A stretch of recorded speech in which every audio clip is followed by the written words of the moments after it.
Here is a case where we're going to do some kind of classic image analysis. We're starting with an image of some red blood cells. We're going to binarize this image. That's just an automatic threshold here, and we can see that it did a pretty good job. And we can use some image analysis techniques, namely a distance transform on this image in order to get started trying to pick out the different types of cells that we're seeing here. So when we see this distance transform being used, you can kind of pick out, even in the kind of lower resolution shared display, that at the edges of these things, they're kind of fading away, right? There's kind of a filter applied to them via this distance transform. And because of the properties of a distance transform, this leaves the centers of the cells as the brightest things in the image. And so what we can do is we can get some markers of where those centers are by looking at a max detect, wherever we find the maxima of these cells. And so now we're kind of cooking, right? We can start to understand where these cells are.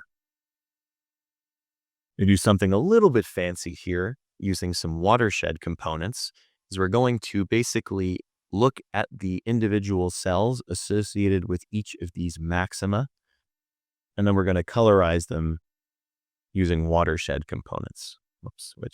And you can read about this in the documentation if you like, but basically we're getting each of the associated cells with each maximum, and we're going to assign it a different label. And then we're going to represent those labels with colors here. So let's go back to that. If we go back to this here, we can create a binary version, which will just be a mask of all the cells. And there's a particular thing you can use here called a top hat transformation, which if you check the documentation, it's a certain morphological image transformation that allows you to look at, say, if you specify a disk matrix, you can look at things that are smaller than that particular size scale. So basically what the top hat transformation is doing in this case is we're looking and saying, okay, well, I noticed that all of the kind of nice circular cells that seem healthy, those have a particular size that's well described by a disk matrix. They're a disk with a certain radius, right? And then by using a top hat transform, we can look at the cells who seem to have some protrusions that kind of spike out beyond those things.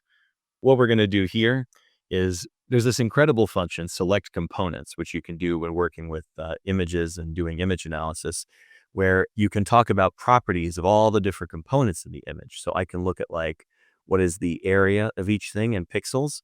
And what we're going to do using select components here is we are going to pick all of the cells that have an area between 500 and 1500 pixels.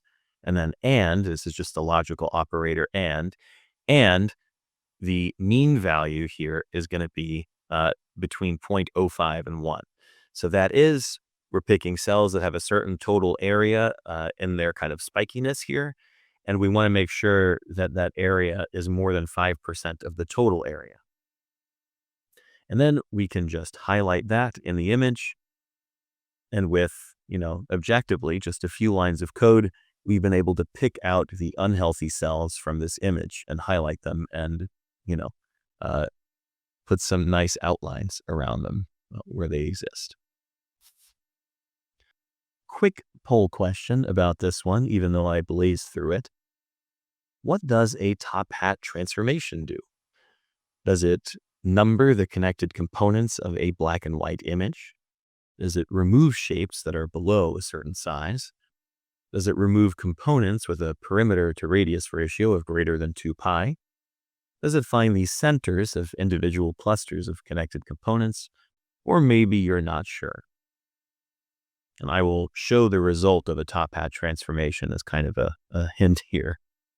We have a plurality of responses saying that's answer choice B here, and that is correct.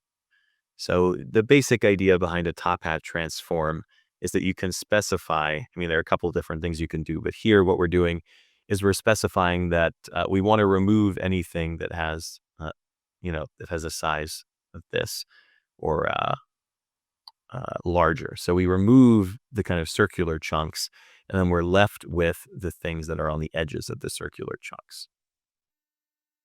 Now, all these other things are things that happen in this notebook, so don't fret. It's just that that's not what the top hat transformation is. So watershed components and morphological components are a way to number connected components of black and white images. You can remove components with a perimeter to radius ratio of greater than 2 pi by using select components here. In fact, there's a property called circularity. If you can type it, circularity. There we are. We can see that in the documentation for select components, actually.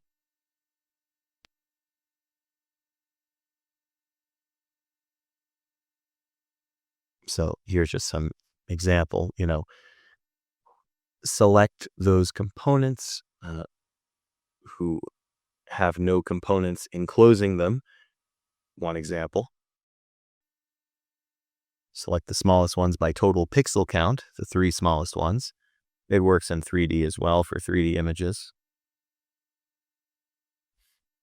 You can pick things based on their elongation, or like I said, their circularity, adjacent border counts, estimates about size. There are a lot of different possibilities here, and you can read about all of them in component measurements in particular. So here's a list like count area, if you filled in all the holes, the equivalent disk radius, different types of measurements here, maximum values, lengths, widths, elongations, circularities. All this stuff you can just do for any image analysis task, and it's all just built in.